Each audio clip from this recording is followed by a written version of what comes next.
Good morning students, my name is विशाल बंसल।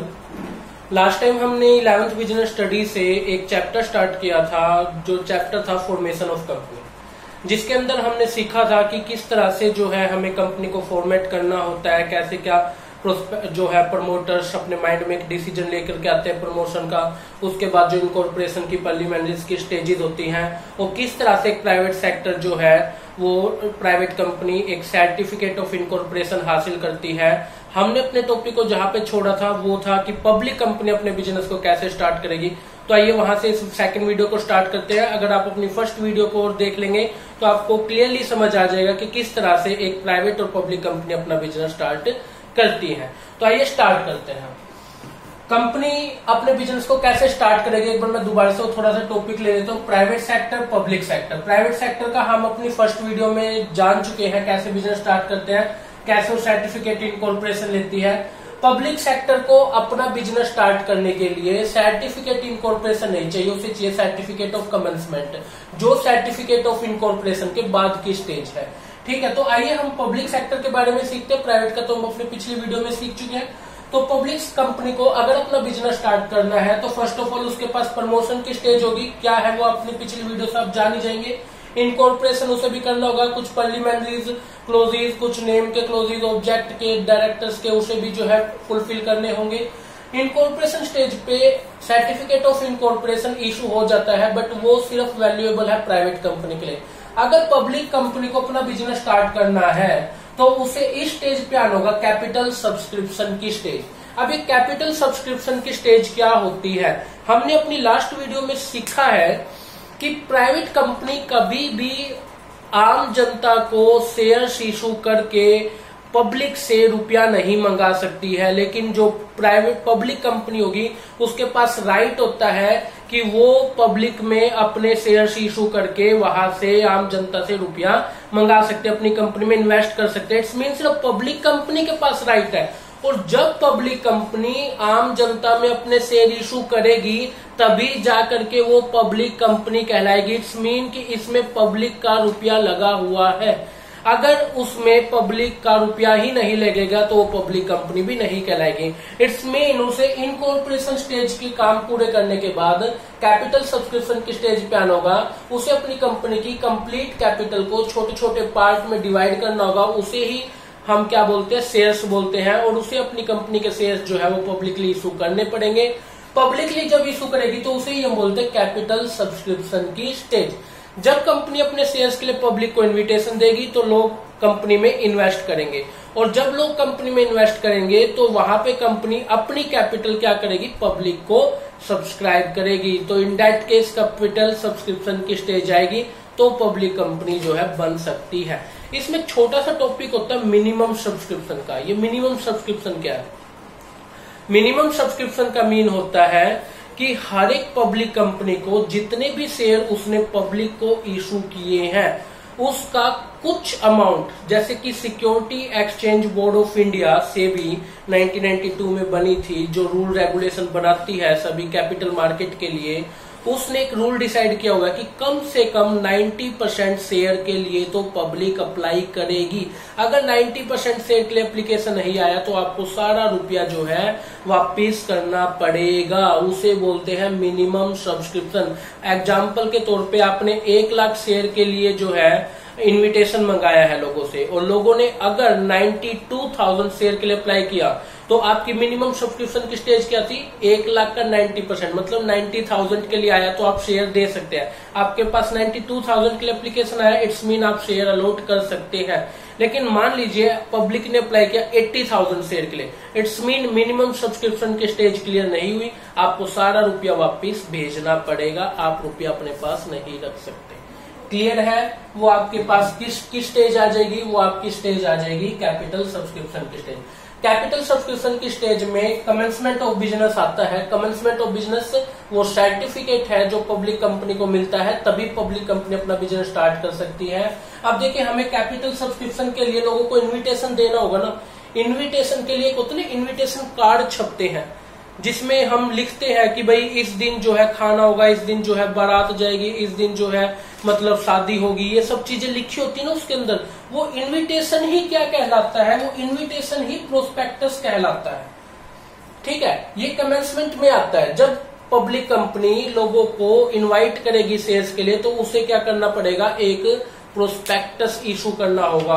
उस prospectus के अंदर जो है काफी डिटेल्स होती है कंपनी के बारे में, कंपनी के डायरेक्टर्स के बारे में, कंपनी में कैसे आप शेयर अप्लाई कर सकते हैं, इन सब के बारे में काफी डिटेल होती है। मैं इसी वीडियो में आपको आगे इसकी डिटेल दूंगा, तो वो इशू करना पड़ता है। लेकिन मान लीजिए कई बार कंपनी जो है वो प्रोस्पेक्टस इशू नहीं करती है, नोट इशू प्रोस्पेक्टस, इन्विटेशन नहीं देती है। कई बार क्या होता है ना कि हम अपने शेयर्स को पब्लिकली बेचने की बजाय प्राइवेटली बेच देते हैं। जैसे देखो, शेयर तो इशू करने आम जनता में, अब आम जनता तो मेरे रिलेटिव्स भी हो सकते हैं, फ्रेंड्स भी हो सकते हैं, ठीक है ना, मेरे कुछ जान पहचान वाले जो है मेरे दोस्त भी हो सकते हैं, कोई भी हो सकता है, तो कंपनी उनको भी शेयर्स इशू कर सकती है। कोई एनआरआई हो गया, कोई फाइनेंशियल इंस्टीट्यूट हो गया, हम उनको भी डायरेक्ट शेयर बेच सकते हैं। इन दैट केस हमें प्रोस्पेक्टस इशू करने की जरूरत नहीं है। प्रोस्पेक्टस के प्लेस पे हम एक statement in lieu prospectus, statement in lieu, lieu means बदले में, मतलब कि प्रोस्पेक्टस के बदले में एक स्टेटमेंट इशू कर दी जाती है, तो वो स्टेटमेंट से भी जो है काम चल जाता है। जैसे कई बार होता है ना कि देखो आजकल का जमाना फास्ट फॉरवर्ड जमाना आ गया, आप देखते होंगे ना कि पहले तो लोग कार्ड भेजते थे, घरों में जा जाके इनविटेशन दे करके आते थे शादी के लिए, तो काफी मतलब जो है ना मेल मिलाप वाला काम करते थे, होता था ना ये वाला चीज। आज भी कई जगह होता होगा, मैं ऐसा नहीं कहता नहीं होता है, आज भी होता है, लोग कुरियर से पोस्ट ऑफिस के थ्रू जो है काफी भेजते करते हैं। तो वहां पे जो इनविटेशन दिया जा रहा है बकायदा कार्ड छपवा के, तो वो तो प्रोस्पेक्टस, मतलब लोगों को इनवाइट कर रहे हैं।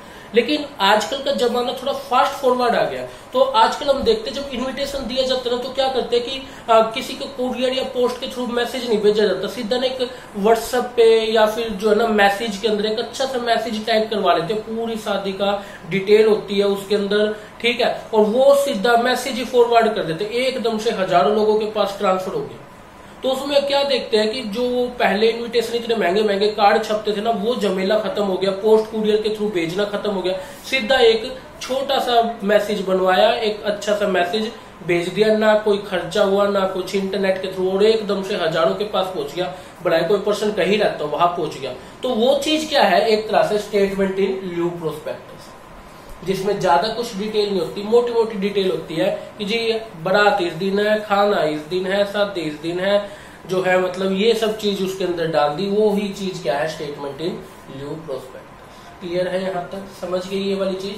तो जब ये चीज इशू होती है तो कमेंसमेंट ऑफ बिजनेस का सर्टिफिकेट मिलता है पब्लिक कंपनी को, देन पब्लिक कंपनी अपना बिजनेस स्टार्ट कर सकती है, अदरवाइज नहीं कर सकती।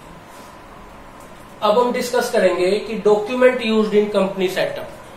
3 मेन डॉक्यूमेंट होते हैं जो हर एक कंपनी को इशू करने पड़ते हैं जब वो अपना बिजनेस स्टार्ट करती है। तो फर्स्ट ऑफ ऑल है मेमोरेंडम ऑफ एसोसिएशन, जिसे कई जगह पे आपने शॉर्ट फॉर्म में MOA के नाम से भी देखा होगा, memorandum of association. Memorandum of association is a character of A company, is a mirror of A company.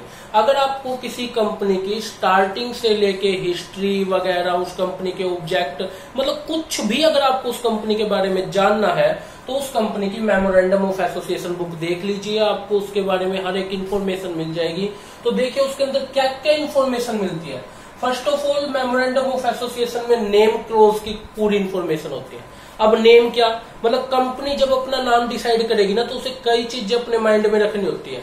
जैसे कि देखो मैं अगर आपको एग्जांपल के तौर पे बताऊं तो हर एक कंपनी को जब भी कंपनी स्टार्ट करेगी तो उसे अपने नाम के टाइम पे क्या क्या चीजें ध्यान में रखनी होगी कि सेंट्रल गवर्नमेंट का कोई भी नाम वो यूज नहीं कर सकती। मीन्स कोई भी, जैसे कोई पॉलिटिकल पार्टी की बीजेपी है या कांग्रेस है या कोई भी इंडिया का नाम या किसी स्टेट का नाम वो यूज नहीं कर सकता अपनी कंपनी के लिए। जैसे दूसरा वो बोलता है कि किसी भी राजा महाराजा, किसी भी किंग, एम्पोरियम जैसे वर्ड जो है यूज नहीं किए जा सकते अपने नेम के लिए। प्राइवेट कंपनी, पब्लिक कंपनी, अगर कोई प्राइवेट कंपनी खोलने जा रहे हैं तो अपने वर्ड के पीछे प्राइवेट लिमिटेड लिखना जरूरी है, और अगर पब्लिक कंपनी खुलने जा रही है तो वर्ड के पीछे लिमिटेड वर्ड लिखना जरूरी है। तो ये सब किस में आता है? नेम क्लोज के अंदर आता है। पहले से रजिस्टर्ड किसी कंपनी ने अपना कोई नाम पहले से रजिस्टर्ड, जैसे हीरो मोटोकॉम्प ने हीरो मोटोकॉम्प अपने नाम पे रजिस्टर्ड कर रखा है, तो मैं दूसरी हीरो मोटोकॉम्प नहीं खोल सकता, मुझे कोई अदर नाम यूज करना पड़ेगा। दूसरा आता है सिचुएशन क्लोज। सिचुएशन मतलब कि आपकी कंपनी कहाँ सिचुएटेड है। आपको अपनी कंपनी का हेड ऑफिस बताना होता है, उसी के बेस पे पता चलता है कि आपकी कंपनी लोकल है, आपकी कंपनी इंडियन है, आपकी कंपनी फॉरेन है। जैसे कि आपकी कंपनी का हेड ऑफिस अगर साउथ कोरिया में, लाइक सैमसंग कंपनी का हेड ऑफिस का साउथ कोरिया में, तो उसके मेमोरेंडम एसोसिएशन से पता चलेगा it is foreign company. Reliance industries का हेड ऑफिस मुंबई में है, इट्स मीन ये इंडियन कंपनी है। सिचुएशन क्लोज मेंशन होना चाहिए। Object close. ऑब्जेक्ट मीन्स मकसद क्या है, आपकी कंपनी क्या काम करेगी, लीगल काम करेगी, इलीगल काम करेगी, किस डिपार्टमेंट में काम करेगी, किसके लिए काम करेगी, क्या उसके फ्यूचर्स प्लान होंगे, वो सब ऑब्जेक्ट क्लोज में लिखा होता है। लाइबिलिटी क्लोज बहुत इंपॉर्टेंट है। हर एक कंपनी को अपने लाइबिलिटी क्लोज डिफाइन करने होते हैं। देखिए कई तरह की कंपनी होती है। कंपनी अगर बात करूं मैं, कंपनी लिमिटेड कंपनीज होती है, ठीक है। कंपनी आपके पास में अनलिमिटेड भी हो सकती है, हालांकि इंडिया में अनलिमिटेड कंपनी बहुत कम देखने को मिलती है। कंपनी बाय गारंटी, इस टाइप की भी कंपनी होती है। तो इससे आपको पता चलेगा कि कंपनी की लाइबिलिटी क्या है, ठीक है। अगर आपकी कंपनी लिमिटेड कंपनी है तो जितना आपके शेयर होल्डर ने रुपया लगा रखा है उससे ज्यादा रुपए के लिए आप कभी उससे डिमांड नहीं कर सकते हैं, ठीक है। Unlimited company as you know सबकी लाइबिलिटी अनलिमिटेड होती है, हालांकि ऐसी कंपनी बहुत कम देखने को मिलती है इंडिया में। कंपनी बाय गारंटी मतलब अगर मैंने किसी कंपनी को गारंटी दे दी, भाई 20 लाख रुपया दे सकता हूँ, तो जितनी मेरी गारंटी है उतने रुपए तक मैं लाइबल हूँ, ठीक है। देन उसके बाद कैपिटल क्लोज। कैपिटल क्लोज होता है हमें बताना होगा कि मेरी कंपनी की टोटल ऑथोराइज्ड कैपिटल कितनी है। ऑथोराइज्ड या जिसे बोला जाता है नॉमिनल कैपिटल भी बहुत इंपॉर्टेंट है। ऑथोराइज या नॉमिनल कैपिटल मुझे बताना होगा कि मेरी कंपनी की total authorise capital. Authorise capital मतलब जैसे देखिए भारत हैवी इलेक्ट्रॉनिक लिमिटेड, नाम सुना होगा आपने। 1975 में ये इंडस्ट्री खुली थी इंडिया के अंदर, बड़े स्केल पे इलेक्ट्रॉनिक गुड्स बनाती है ये कंपनी। उस कंपनी को जब खोला गया तो उसकी टोटल कैपिटल को 100 करोड़ रुपए रखा गया। तो 100 करोड़ रुपए जो रखना वो उसकी क्या है, कैपिटल क्लोज हो गया। भाई टोटल फर्म की कैपिटल इतनी, चाहे तो इसमें चेंज कर सकते हैं, मेमोरेंडम ऑफ एसोसिएशन के किसी क्लोज में चेंज किया जा सकता है, लेकिन उसका पूरा प्रोसीजर होता है। कंपनी एक्ट 2013 में जाकर के पूरा चेंज करना पड़ता है, देन जाके चेंज होता है, वो होता है आपका कैपिटल क्लोज। लास्ट है association and subscription close. Association का मीन होता है कि आपके मेंबर्स कौन है, डायरेक्टर्स कौन है, चेयरमैन कौन है, उन सब की कंसेंट एक रिटर्न फॉर्म में, भाई ये हमारा नाम है, इस कंपनी के हम डायरेक्टर है, इतने हमारे पास शेयर्स है, मतलब हर एक चीज जो है वहां पे आप मेंशन कर देंगे। ये आपका किस में आएगा, एसोसिएशन के। तो ये आपके पास कुछ जो है हमारे पास 6 क्लोज होते हैं जो मेमोरेंडम ऑफ एसोसिएशन में डिफाइन होते हैं। नेक्स्ट आपके पास article of association. Article of association जो है, देखिए पब्लिक अगर कंपनी हुई तो उससे तो ये तीनों इशू करने पड़ते हैं, लेकिन जो प्राइवेट कंपनी होती है उससे सिर्फ मेमोरेंडम ऑफ एसोसिएशन तो मैंडेटरी है, बट आर्टिकल एसोसिएशन और प्रोस्पेक्टस उसके लिए मैंडेटरी नहीं है। चाहे तो इशू कर सकते हैं, चाहे तो ना भी इशू करें। और प्रोस्पेक्टस तो इशू करने की बिल्कुल जरूरत है नहीं, क्योंकि वो तो शेयर इशू करती नहीं, तो उसे प्रोस्पेक्टस इशू करने है ही नहीं। तो बात करते हैं article of association. Article of association जो होती है वो कंपनी की रूल बुक होती है। इसमें कंपनी के हर एक रूल्स जो है वो डिफाइन होते हैं कि कंपनी में जो है शेयर्स कैसे इशू किए जाएंगे, शेयर्स पे मिनिमम कितना रुपया मंगाया जाएगा, कंपनी अपने शेयर को किस तरह से उस रुपए को मंगाएगी, कैसे कंपनी डिविडेंड देगी, कैसे कंपनी इंटरेस्ट देगी, कंपनी मैक्सिमम कितना इंटरेस्ट देगी, मैक्सिमम कितना डिविडेंड दे सकती है, कंपनी अपने शेयर्स को सिक्योरिटी प्रीमियम्स पे इशू करती है। कई बच्चे होंगे जिनको ये वर्ड थोड़े नए नए लग रहे होंगे, बट टेंशन ना लो, जैसे आप कॉमर्स लाइन में आगे जाएंगे आपको ये वर्ड बड़े अच्छे से समझ आते होंगे, ठीक है ना। तो उस हर एक चीज के बारे में आर्टिकल एसोसिएशन में लिखा हुआ होता है। मीन्स ये कह सकते हो कंपनी के स्टार्टिंग से एंड तक कोई भी रूल होगा कंपनी के बारे में, वो हर एक रूल जो है कंपनी का आर्टिकल एसोसिएशन में लिखा हुआ मिलता है। क्लियर है आपको ये वाली चीज। In the end we are discussing about the prospectus, थोड़ा बहुत हमने यहाँ पे भी डिस्कस किया था।